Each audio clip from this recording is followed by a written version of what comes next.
A family cursed, एक ऐसा कर्ज जो पूरे फैमिली पे सालों से चलता हुआ आ रहा है। ये स्टोरी है एक 25 साल के लड़के की जिसका नाम है अनुराग वादिया।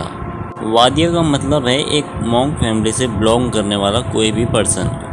कहानी को शुरू से शुरू करा जाता है और स्टोरी जाती है अनुराग वादिया के दादा पे। राजसी वादिया नाम था उनका। एक रात राजसी वादिया जी अचानक रात को अपने बेड से उठते हैं और गांव के प्रमुख मंदिर के पीछे वाली ओर जाते हैं जहां एक गोदाम बना हुआ था।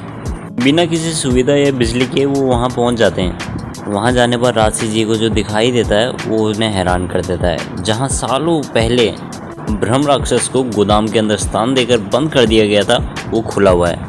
फिर क्या, अगले दिन पता लगा राजसी जी की हत्या हो चुकी है और ये सारी कहानी पूरे गांव में फैल चुकी थी। स्टोरी को करंट ईयर में लाया जाता है 2025 में। और हाँ, इनकी फैमिली में अब एक कर्ज फैल चुका था। कोई भी लड़का आगे जाके 5 साल का होगा तो उसकी हत्या हो जाएगी। उसके दादाजी के बाद उसके पिताजी की भी हत्या हो चुकी थी, उसके ताऊ जी की भी हत्या हो चुकी थी।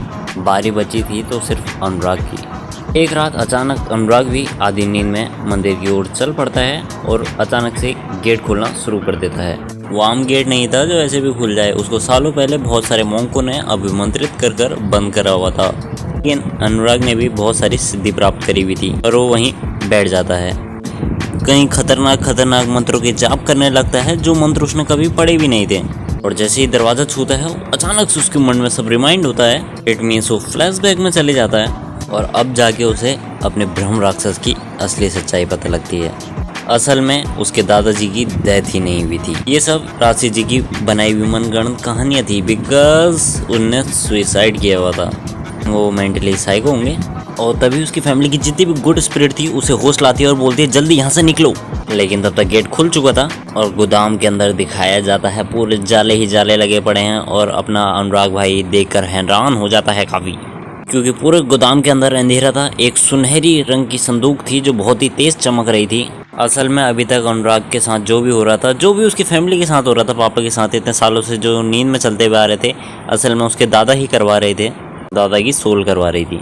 अनुराग चूतिया था इसलिए वो संदूक खोल देता है। अचानक कमरे में जोर जोर से हवन की आवाज शुरू हो जाती है। आपको जितने भी मंत्र आते थे वो वहीं बैठकर पढ़ना शुरू कर देता है ताकि वो जरा सा बच जाए। लेकिन उसे ये मालूम नहीं था कि ब्रह्म राक्षस क्या चीज है। जो मंत्र वो पढ़ रहा था उससे भी क्लियर वॉइस में और तेजी में ब्रह्म राक्षस उसके साथ साथ पढ़ रहा था। द एंड आखिर एक चांस था उस पर बचने का, वो वहां से भाग सकता था, लेकिन उसकी बेवकूफी के कारण वो भी मारा गया।